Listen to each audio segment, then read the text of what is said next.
right, so we've had a few more users join. Mike, I think we're ready to kick off within the next minute.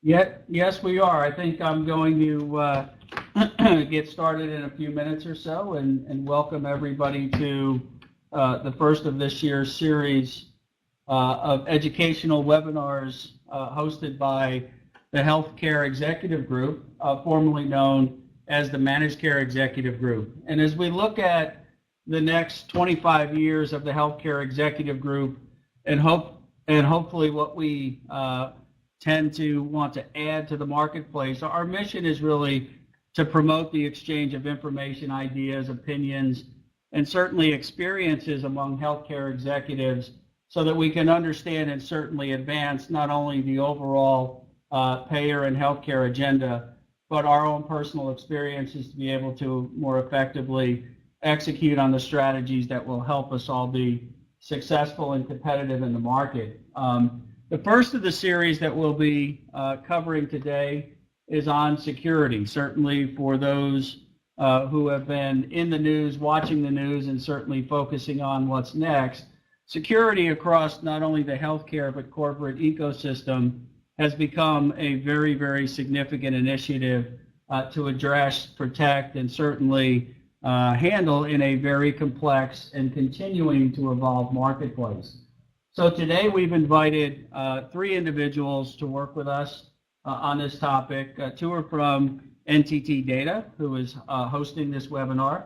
Mr. Bruno Kelpsis, the director of our cloud service and security offering base within healthcare, and Jonathan Heiler, who is considered the NTT Group security czar, to talk a little bit about the market, the challenges we face, the issues that are evolving and certainly creating the complexities we live within. And then Jonathan will be focusing on the areas of prevention and things that we can do on an evolving basis to address those challenges.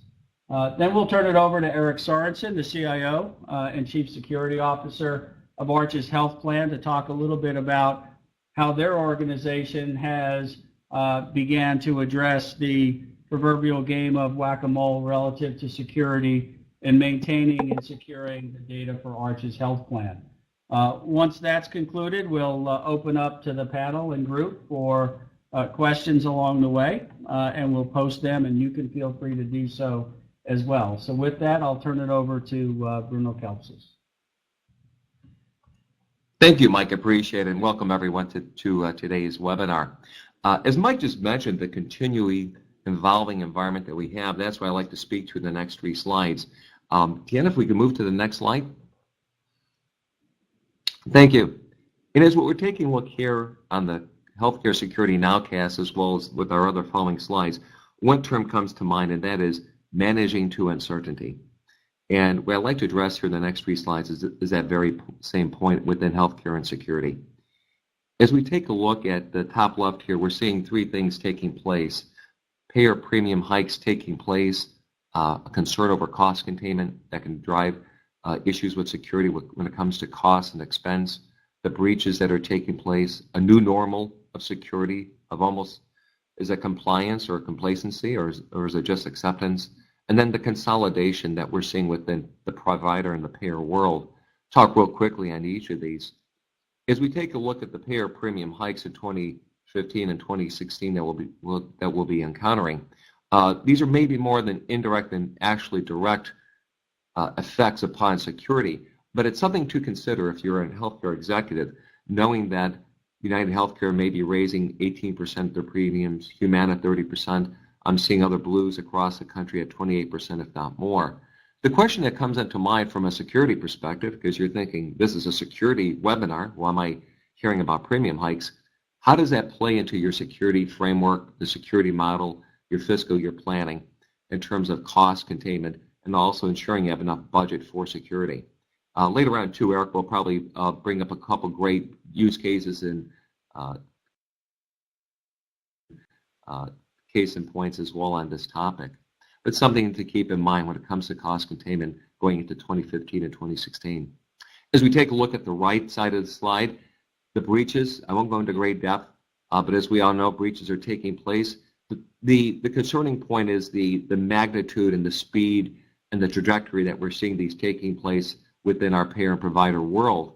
And that gives us to the point of this being the new normal for security. What do we do? How do we respond to this? And as you'll see with the material I provide as well as with the other two colleagues, is that even though there is a response taking place, is it enough? Why are we still seeing these breaches at this magnitude in this new normal? And then on the bottom, we take a look at the consolidation that's taking place in the payer world. This was in the Wall Street Journal a few weeks ago, but even as of yesterday, once again, the consolidation of the payer environment going from 5 to possibly 3. Once again, how does this play into a security discussion? Well, as I spoke to one Blue Cross in the Southeast, their CISO is involved in just about every acquisition that's taking place. So if you're looking at acquiring somebody, you want to make sure you're not acquiring somebody else's risk. Also, if you want to be acquired, you want to ensure you have an environment that's fairly secure and you've managed your risk as well. So as we take a look at this slide, we see three players, 3 forcing functions: cost containment, constant breaches, even though people are responding, and then a consolidation in the market. Whether it be direct or indirect, all these are still impacting what I would call the healthcare security nowcast. If we go to the next slide, Tiana.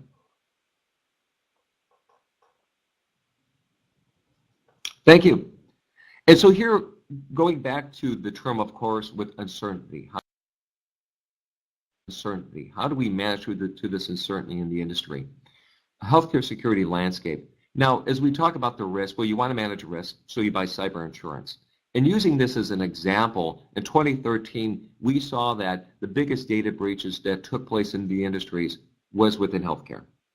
With that being said, healthcare was also the lowest increase of cyber insurance.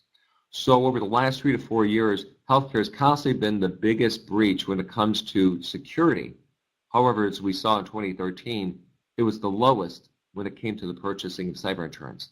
Now, as of 2014, I am seeing research and information coming out that says more providers and payers are looking into cyber insurance and purchasing it.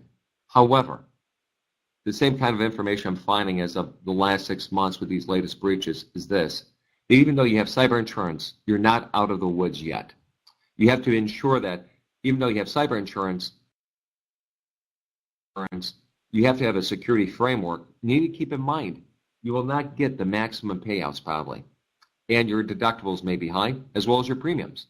So the point here as we take a look at the security landscape is to keep in mind is that there is more than just buying cyber insurance. You have to take into account other issues such as the payouts and also the deductibles and the premiums. If we hit the next slide, please. Going back to uncertainty, I call this the state of healthcare security, or others are watching or maybe not.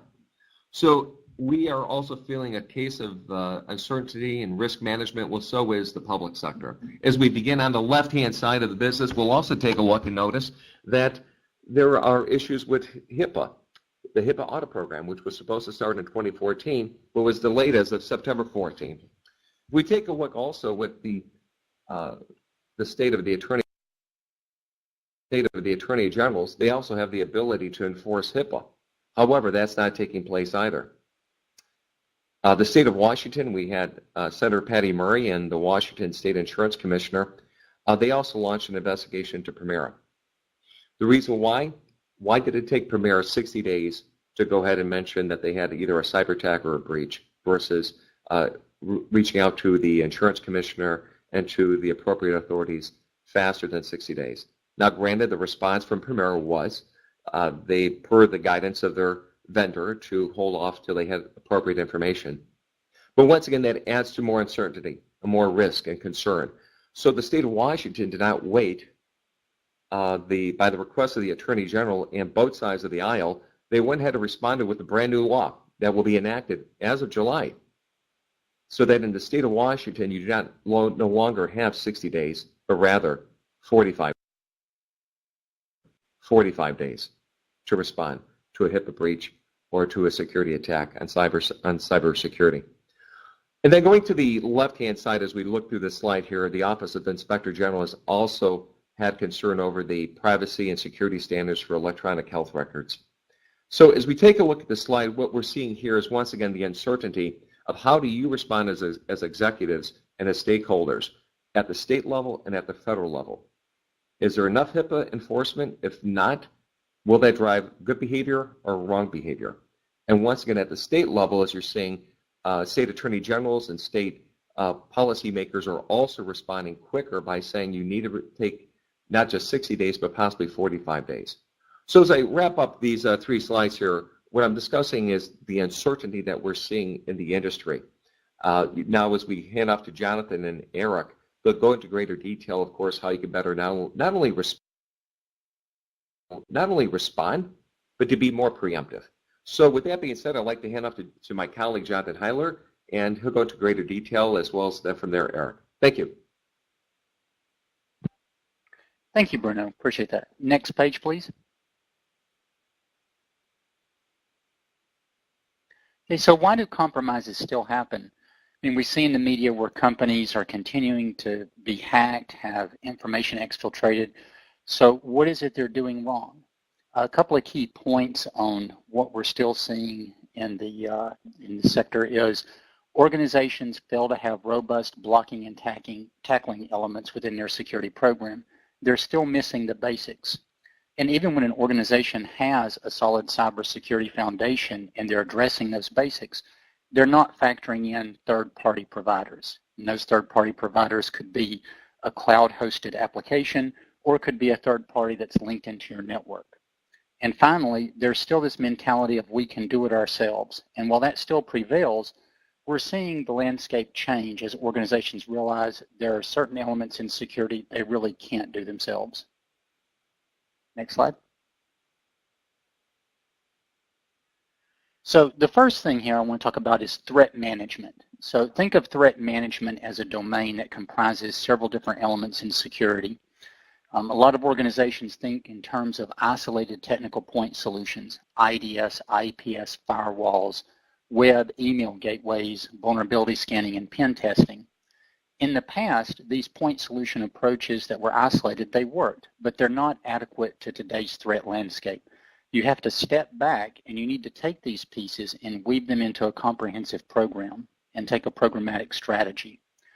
A couple of key foundational elements in this programmatic strategy is monitoring, correlation, and alerting. This is typically, think of it as your traditional SIEM type technology. Second aspect is vulnerability lifecycle management. And the third is incident response. Next slide, please.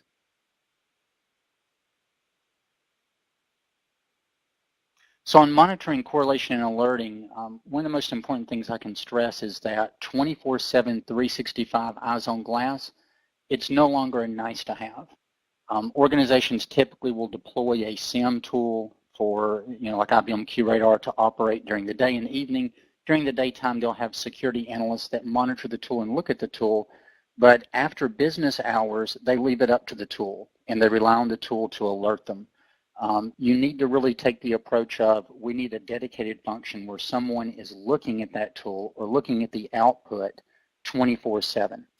What we've seen happen is that organizations that try to say, well, we'll monitor during business hours and after hours, the tool will alert someone on call in the security staff. After enough false positives, what happens is the security analyst that's on call says, well, this is probably just another false positive. I'll check it first thing in the morning. You really need to have someone dedicated that's looking at this information 24/7. Another problem I've seen organizations have is they focus on core security, IDS, IPS, firewalls, antivirus, your traditional security devices. You need to extend the monitoring to go beyond core and include things like mainframe security, RACF, ACF2, middle tier if you have Unix mid-range systems, as well as incorporating SSO and federation systems that are involved with third-party authentications. And finally, getting to third parties, either when you engage a third party, you integrate them into this ecosystem so that their events flow into however you're monitoring these security events, or you need to have a robust third-party review program to ensure that they themselves have the controls in place that won't lower your own risk posture. Next slide. Vulnerability lifecycle management. A lot of companies do the external vulnerability very well. Think of these as your traditional external scans performed by a service like Qualys, external black box assessments. Companies need to begin to bring this more with an inside focus to include not only external but also internal assessments. Your assumption should be that at some point you're going to be compromised. Someone is going to get onto your internal network. This is where the internal assessments can help you proactively identify weaknesses and address those weaknesses. Another piece of that puzzle is application-centric. So looking at your core applications, you should have them assessed periodically by someone with an application focus. Get into the application, look at the vulnerabilities specific to that application. It'll uncover issues for you that an external or an internal assessment can't. Another component which is coming into play is social threat management. Companies, particularly the Wall Street firms recently, have engaged external parties to perform social threat management. And what I mean by that is, assume you're going to be hacked, assume that your information is going to be disclosed. What this approach does is it seeks to locate where this information is being sold on dark nets or on places where the black market operates, so that you can then catch after the fact that, hey, our information is being sold, we need to respond, we need to launch an incident response investigation. I also want to reiterate that these pieces, you need to take a programmatic approach. They're not isolated. So when you look at things like external scanning, monitoring and alerting, incident response, it needs to be part of a cohesive program instead of isolated point solutions. Next slide, please. Yeah, on incident response, again, be prepared, you will be hacked. One of the issues I've seen facing a lot of organizations is they'll have a well-developed incident response plan, but then that plan calls on internal IT people to respond in the event that the plan is triggered. And what happens with this approach typically is that existing IT functions are impacted because the resources that fulfill those functions are now reassigned to go handle an incident. Another issue is it's not their day-to-day job. They're not going to have the same level of expertise to respond to an incident that a dedicated person that does it day in and day out has. And finally, by leveraging an external third party, they can provide objectivity and gather the evidence in such a way that the evidence is useful to you if there are any regulatory or judicial actions. Next slide. Okay, and finally, I want to wrap up with managed security services. Doing it yourself is no longer an option.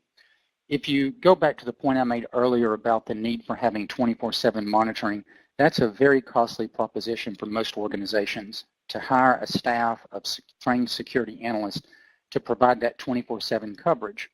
A lot of companies are now increasingly, for that function, leveraging external third parties to provide a managed security service to do that function.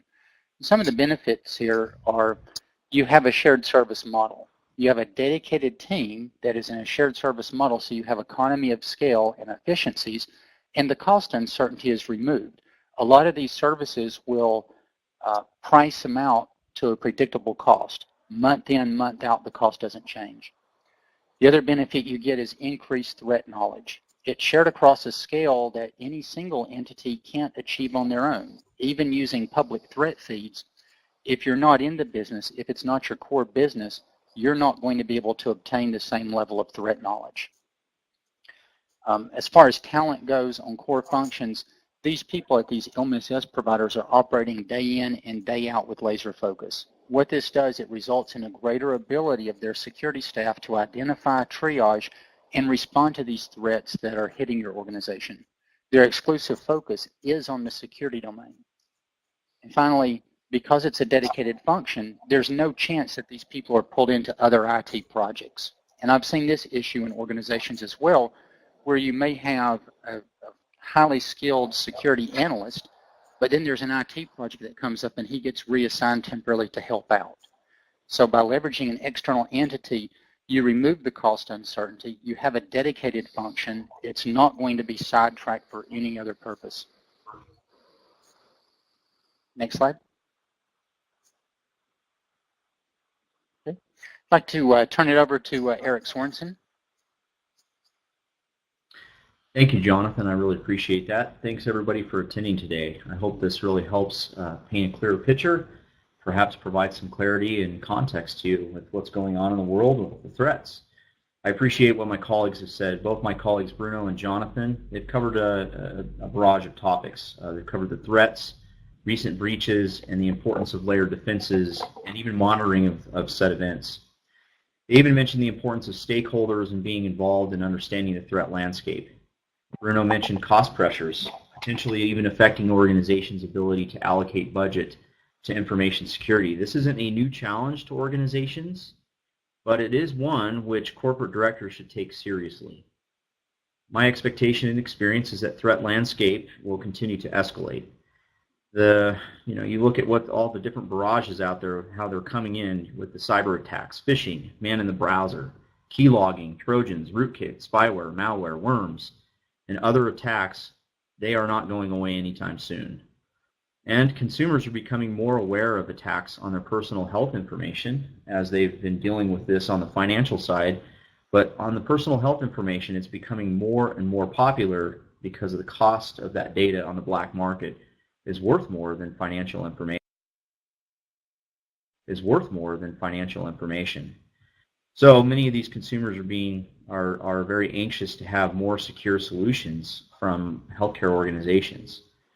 So in addition to what Bruno and Jonathan have discussed, I'd like to just kind of mention something as an applicable application, or something that we're doing here that's different at Arches, is that we've launched the Arches Armored app. And I'll briefly describe that. Next slide, please. So really, in the scheme of security, many organizations, and I think Jonathan and I would probably argue that most organizations still have a lot of improvement to make. But some organizations do a fairly good job. But as organizations come along and put various measures in place to prevent or to perhaps secure whatever they may be doing to limit access, that oftentimes the consumer or the member, they're always the last one, or sometimes they're left off the boat. They're not even thought about. So really, that last mile of security, at least in my opinion, from our standpoint as an organization, is really that member. It's that consumer, and it's their endpoint, which is their desktop, could be even a mobile device. And for us, it's specifically employees, brokers, members, and other vendors. So if you look at the desktop solution, there are problems with each of these things that specifically run on top of that. Antivirus solutions are a whack-a-mole. That was one of my favorite games as a kid, to play that game, to try to get as many of those moles that would pop up as possible. If any of you have played that game, you'll find that you don't get them all. Well, that's very much like antivirus. Oftentimes you're discovering things way after the fact, and at that point it's too late. So authentication has nothing to do with security. It's purely identity. And without a secured endpoint, any authentication scheme, such as the picture of the teddy bear you see there, so your multi-factor authentication is easily defeated. Browsers were never designed to be they were designed to be open systems. They were never designed to be secure. It's built on a plug-in architecture so that you could actually watch a video, play your music, do your internet banking with your financial institution, perhaps look at your healthcare data, maybe an x-ray, and many other things. So what that means is there's these extensions that are available and opened up within the browser because it's going to provide a rich experience to the user. Well, cybercriminals are constantly using that kind of plug-in architecture to distribute their malware and to get at data. Anyone, including cybercriminals, they can send you a secure email. You put your username and password in. You just basically are giving up your information to the cybercriminal in Romania or wherever they may be at. And then VPNs, finally, used by many organizations, and they're a great tool, right? They can be very expensive. They're difficult to deploy and manage, and they're still vulnerable to social engineering and browser-based attacks. Next slide, please. So let me just talk about what we've done here at Arches Health Plan. We essentially combined the authentication, a hardened browser, a secure mail, which is with a legal digital signature, and a simple software VPN to provide a secure private channel to communicate and transact safely with our employees, members, brokers, and even vendors. What we mean by that is we're taking all of that, wrapping it up in PKI wrapper, and essentially creating an end-to-end encrypted solution. This isn't public, it's essentially a private internet. That's probably the best way to look at it. So what it does, it's a closed-loop point-to-point application with messaging which is immune to your phishing attacks because it's not on the public many-to-many email architecture. It's direct from arches to the endpoint or to the member. Hardened browser allowing users to visit our site and even perform transactions with us. And they have to digitally sign when they are performing those transactions. So we basically are locking out the various attack methods, whether it's keyloggers, both software or hardware. We're doing a lot of different things to prevent these attackers from getting at our arches data, specifically our members' information. And I'll show you a few the next two slides will kind of give you an idea as to what I mean by this, and they're just some images of our application. So if we can go to the next slide. So the top picture on the left-hand side is what you're seeing there is the view of the hardened browser, and you'll see that middle box there. That's the digital signature aspect, where we're asking that session or ceremony for the end user to say after they've already logged in with your typical username and password, and you can see that screen on the right-hand side at the top. And once they put that in, then as they go to transact, then they would actually be presented with the ceremony of, is this really Eric Sorensen who's going to transact with us? So the best way to think about it is your safe deposit box at your bank, where the bank has a key, you have a key, and essentially that's the same behavior if you go and retrieve the items from that safe deposit box. We're essentially doing the same thing here within our application. We also, to defeat those hardware-based keyloggers, you'll see in the bottom left-hand side the little virtual keyboard that pops up. So that way the user can input that information, both the username and password. We have the ability to actually enforce that and never allow the user to type in a password. We can force them to only use that virtual keyboard to input their username and password. Or we can turn it off for just the username and then just require it for the password. And then on the bottom right-hand side of the screen, that's just the messaging side of things. It looks very similar to a simple email message, and it acts and functions like email, but it allows us to attach various files to get very specific with our members with data because of the secure nature of this environment. And next slide. This is more of an admin console that you would see internally, and the reason why I think this is important to talk about is what Jonathan mentioned, and that is around, and even Bruno actually, around the HIPAA high-tech with the logging requirements and having information. And so that's the internal side. So if we were ever faced with an audit or regulators come in and are asking questions to us, we have the ability to go and pull this information up and look at the ceremony and look at what people are communicating with or transacting with, and we have that fully logged. So that pretty much concludes my slide deck, and I'm sure there's a lot of great questions out there, but I really appreciate the ability that I've had today to present with Bruno and Jonathan, two great key experts in this industry, and I appreciate HCEG for inviting us to participate in this. Great, thank you, Eric, and certainly thank you, Bruno and Jonathan, for the information. I'm even more impressed that you guys actually finished up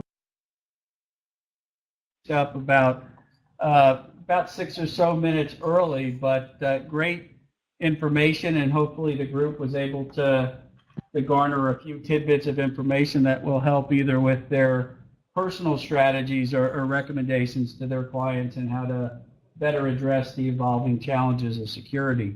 I've posted a few questions out there, and certainly we don't have to take them in any sequence and order, but while the rest of the group is given the opportunity to potentially pose some questions. Jonathan, maybe you can let us know what you meant by human in, and basically if there's an example of how that has worked.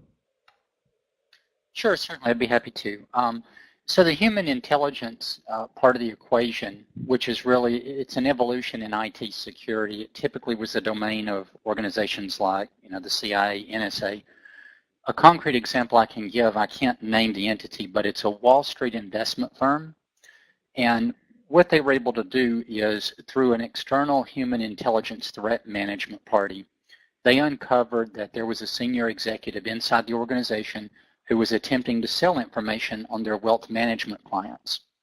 Now, because of his position in the firm, no security systems were tripped. There were no alerts because he had legitimate access to the data that he was accessing and downloading. What happened was the external party that is monitoring these black markets on the internet was able to uncover that there was this information being sold, and the information being sold had certain attributes that led them to identify it as belonging to their client. So upon notification, the company did an investigation and found out that this was their data, and because of the way the evidence was gathered, they were able to trace it back and identify this senior executive who was trying to sell the information on the black market. So that's where the human intelligence came into play, because again, none of their security systems alerted them, nor should they have alerted them. He had legitimate access. So this is an example of blending the technical threat management with the social threat management aspect. Great. Fantastic. Okay, we have a question from Jim Slabowski to Eric. What percentage of IT budget should be held for security in the future? Hey, Jim, that's a great question. If you ask that to Gartner and their researchers over there, they'd probably say 5 to 6% of your budget. I think that's low. I think with the shift in what the threats are today, there's really probably no good answer. I think it's going to be dependent upon your culture within your organization, specifically the culture with the executive team and even the board, to determine what that budget ought to be. And a lot of it is what Jonathan mentioned, is the various, as you look at your threats, the threat landscape affecting your organization. But as you dig into your various applications, your networks, your environment, and as you start assessing the issues that could be exposed there, or as you expose them, then I think that's going to start to establish for you the percentage of dollars that will need to be spent. So I think 5% is way low, because that's 5% of the total IT budget is what a lot of the people think. But I think it's much higher. I'd say 10 to 20%, but I hesitate to try to give you a number, because I think it's really based upon your organization, the threats of challenging your organization. So take a close look at that with your various executive team and board of directors. So Eric, when you look at that, is your more than 5% based on resource in-house, or does it also include any third-party contracts to provide some of the additional services that Jonathan had talked about? Yeah, it would be across the board with what Jonathan addressed. It would be not only in-house, but any external sources you have. Okay, thank you. We have another question from Mr. Slabowski. Has your talent recruitment criteria changed based on the new normal for security?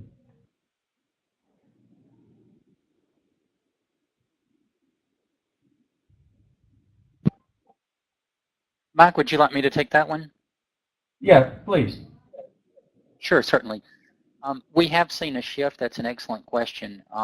When you look at an enterprise organization and the security needs of it, what you're going to find is that in the past, you could have security generalists.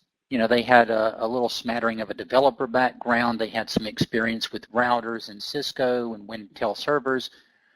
What we're seeing is, when it comes to the talent acquisition, as you try to focus certain elements of your security program on the risk, you're going to need more specialists. So for example, if you're in healthcare and you have a patient database system that's based on a client server model with a web front end, and you're using DB2 on the back end, you're going to need a security analyst as part to support that program and support those systems. that has deep expertise in those systems. As the threats have proliferated, what we're finding is that the generalists can no longer address those threats. So you need to be able to have that point focus, someone that understands those systems at a very deep level. And some organizations will choose to have that in-house. Others will choose to do it based on a project-style engagement, where they bring in somebody outside for the duration of a project, or they bring them in repeatedly to look at that application's security on a periodic basis or when major changes occur. Did that answer your question, And Bruno, John? here, if I could add one item to Mike. Sure, please. Yeah, thank you. The formula I like to look at as well as SAS, the skills, automation, and scale when it comes to up-ramping talent into the organization, because as we're seeing a highly asymmetric environment, what you see today is not what you're going to be seeing in the near future, probably in the next year or what we saw last year. I think Jonathan spoke to the skill side. Automation is so critical, as I think Eric, as well as Jonathan has brought up too with their examples. You need an environment where you can have as much automation as possible, but with the right balance, as Jonathan brought up, of you need that human intelligence, you need the eyes on glass, you need that human touch point. And as Eric showed, though, you need the ability to do HIPAA logging so you can have all the audits and the information handy. So you balance that with your talent recruitment on the automation side, and that allows you to then scale. The reason you want to scale, you need to dial up and dial down your needs, because as we see these asymmetric attacks taking place, by the time you go out there and recruit talent and bring in the right person, you know, the attack is probably gone and done, and the bad guys have changed their attack plan. Another detail I would say, too, is identity management has also been a high-price ticket as well. I think Jonathan and Hyler and I have talked about that one, looking for identity access management talent and IDM, identity management skills and professionals.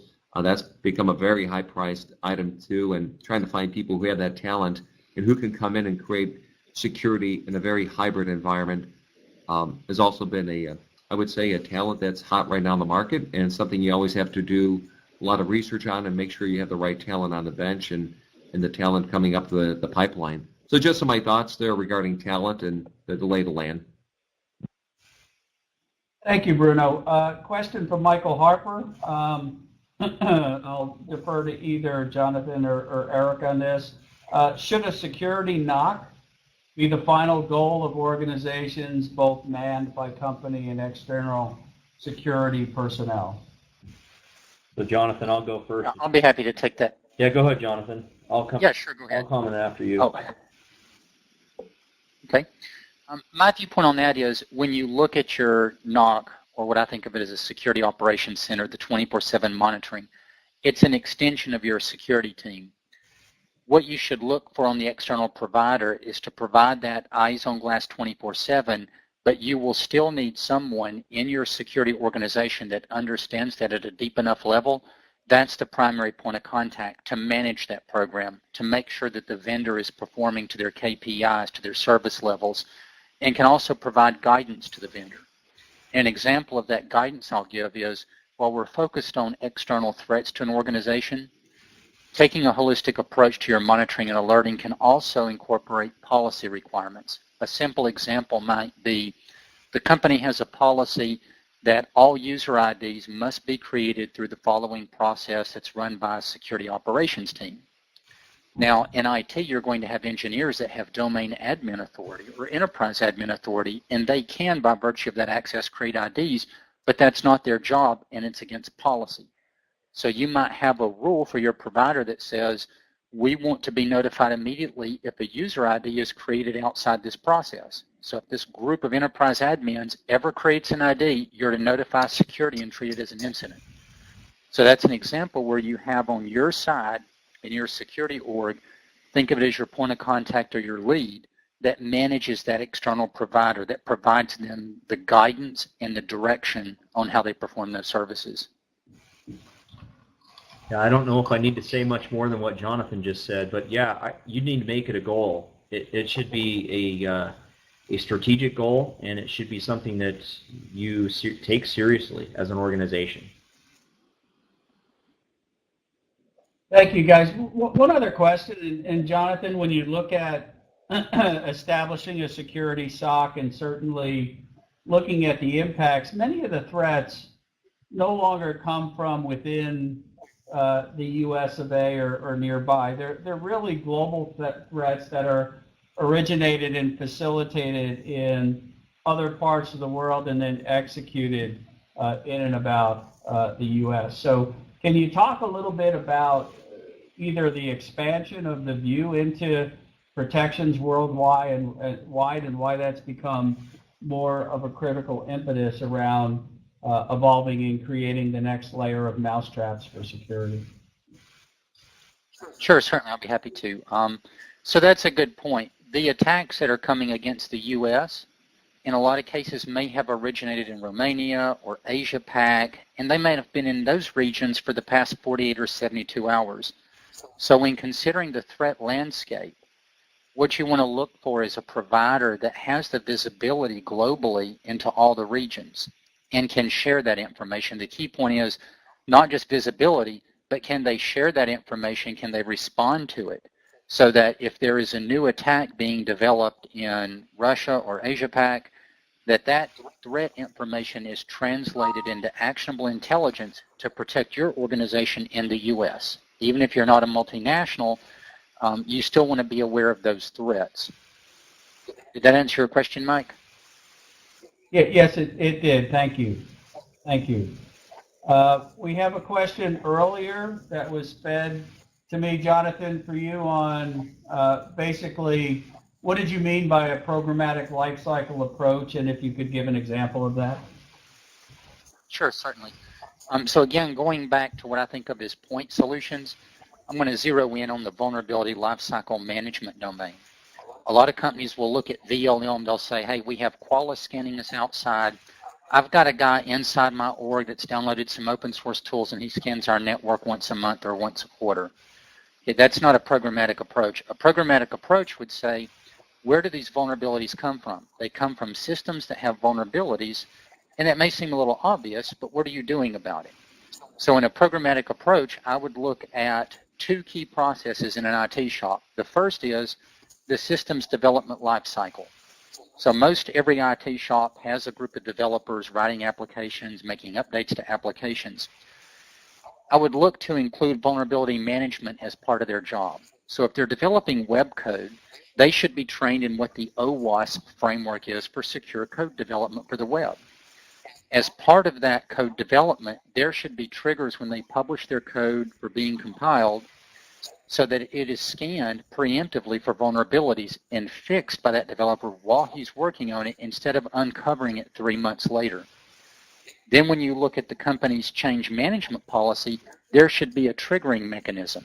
So anytime there's a major change to an IT system, there should be a security person looking at that saying, does this warrant an analysis of the code or the system? Do we need to deploy our tools and have our assessment done? Is this a big enough change?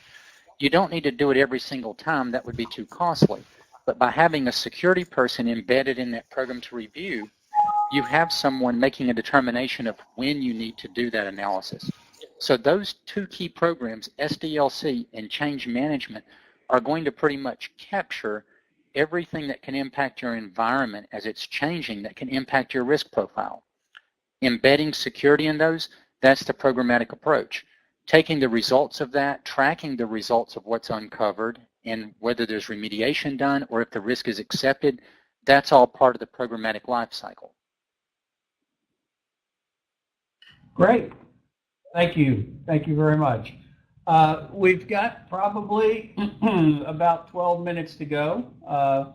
We don't have any other questions from the group. I'll give it about 30 seconds to see if there's any late-breaking questions that come in. But if not, maybe I'll move through the process and maybe ask each one of our panel members for a brief 30 seconds to 1 minute comment on if there were one job or one area that you would focus on relative to security, what would it be? And I know that's probably taking a topic that is extremely broad and certainly that covers many, many aspects, but I like to work in the rule of threes. which is if there's 3 things and 1 from each panel that we can advise the group as to what they should focus on, that would be helpful. So we'll go in the order that we started, from Bruno, certainly to the rest of the panel. Thank you, Mike. Well, if there's one thing in particular, I believe Eric also brought up too, is culture. What is your risk management culture? What is your risk appetite? And I think that's what needs to be addressed. As we saw the technical side of the business here, that's doable. The policy side, that's doable. Then you get into the cultural side. The numbers and the statistics that I showed definitely provides that there's an interest and a concern over security, but why are we still having these breaches and these cyber attacks taking place? As Eric and Jonathan showed, we have the knowledge, we have the capability. So it's going back to the right decision makers to say what exactly needs to be done in terms of your comfort level to ensure you're doing the right things, whether it be cyber insurance, a business associate agreement, to down to the technical and policy level, or bringing in a provider or a tool set that can help you out. So I think it's really assessing your true risk and management appetite and where your risk aversion is, knowing that the problem exists, but what are you going to do to ensure that you're not on the front page of the Washington Post and that you're really getting your whole culture engaged. Those would be my general thoughts of the best thing to take place on risk and risk culture with security. Thank you, Bruno. Jonathan? Yeah, I guess my recommendation would be look to the outside firms that can provide you a managed security service with a fixed cost. Removing the cost uncertainty in the equation, to me, is the most, it's the biggest business value. Everyone is always fighting over budgets. You have to ask for increases year over year. Having that predictable cost model is a great business benefit. At the same time, it will remove from your IT security org the requirements to maintain costly SIM tools, keep them updated, keep up to date on threats. So there's a lot of real benefit for going to those third parties. And that would be my strongest advice, is look at how you could leverage a third party either from monitoring and alerting or VLM or both. So, Jonathan, let me paraphrase. So, because it's probably hard to hire, retain, and keep the right staff, recommend working with a third party, but making sure that that third party has a full service tool suite that gives you that continuous evolution as the market and threats change, they change with it as well. Exactly, and the viewpoint shouldn't be so much as a traditional third party. This is your security team. This is your operational 24/7 eyes on glass team, and approach it from that perspective when you make your selection, when you're looking at these third parties. They will be a very critical function in your security org, and look to make sure, are they updating their technology? Do they see a broad enough avenue of threats? To your point earlier, Mike, are they pulling threats in from Asia Pac? Are they pulling it in from Europe? What is the breadth of their coverage as far as the threat landscape goes? Okay, great. Thank you. Great advice, Jonathan. And Eric? Yeah, I think to basically say exactly what Jonathan said, at least on the threat landscape portion of it, because you've got to really understand with your business the threats that are facing you every day. That's something that's really key. You've got to understand that. They're going to change, so be ready for that. The other two pieces of that I think that come along into that, and that is culture, and it starts at your board level down to your C-suite and then on down to the rest of the employees. You need to have, and it's a must to have, a culture of data and information security within your organization for people to be on edge in some cases, to be aware and to be ready for something that's coming their way. And then the last piece of that is, and this is why I talked about that here in this, and that is the end user. I think they typically are always left off, that member, that consumer. That if you can extend some level of enterprise security to that end user and make that transaction safer for them or more secure, you'll have a customer for life. You'll have somebody that'll be pretty excited to have some great security around their data, and they'll be able to put some trust in you. And oftentimes, as organizations build out their security strategy and infrastructure. They do a good job there, but they kind of leave off their end user. They say, oh, well, we're going to let them connect to us via a browser, and that's good enough. While the applications are secure, maybe their desktop is riddled with all kinds of malware and such, and it's just harvesting their information. So paying attention to your customer.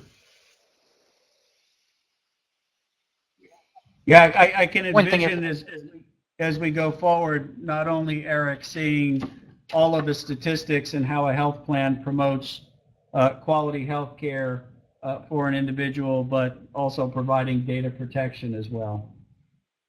I think it's a very sensitive issue to many people. One thing I would like to add to the security awareness, if I may. One of the approaches that I've used in the past is I've seen a lot of organizations, they'll talk about security to their employees, they'll talk about their policies, and the reaction typically is the employees are like, okay, I have to go do this CBT course, or I have to sit in this room and listen to people talk about the importance of security policies. It's a yawner. The approach I instituted at one organization, which seemed to work very well, is we didn't just talk about policies. What our lead-in was is we took real-world examples of hacking, how hackers do it, and we demonstrated it on a large screen in a real-world example of setting up and simulating the attack and letting them see what the hackers see, and that got the attention. I don't know if I need to say so much that more when than we what talked Jonathan about just policies, said, but yeah, it resonated you make more. it a goal. It wasn't simply a lecture on security a best strategic practices goal, or policies and it should be something or that PHI or you PII, take seriously but it kind of got as an their organization. attention. So I would recommend to people when they design their awareness programs, look for ways that you can make it real for the audience that will grab their attention and they'll remember it.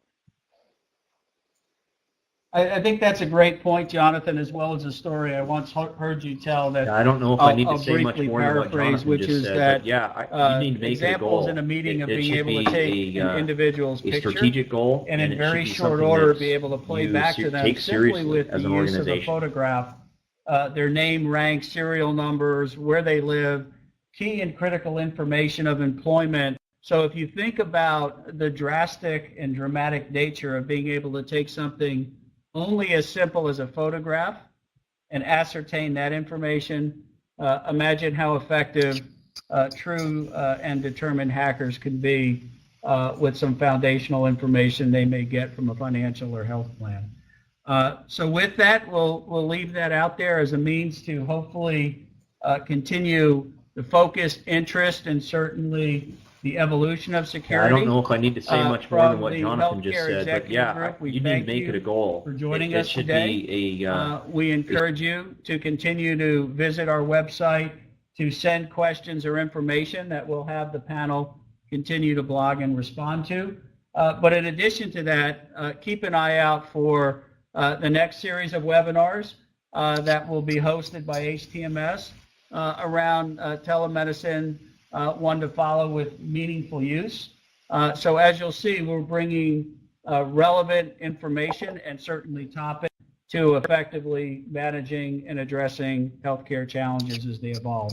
So with that, well, thank you for joining and look forward to hearing and seeing you next time around. Thanks again.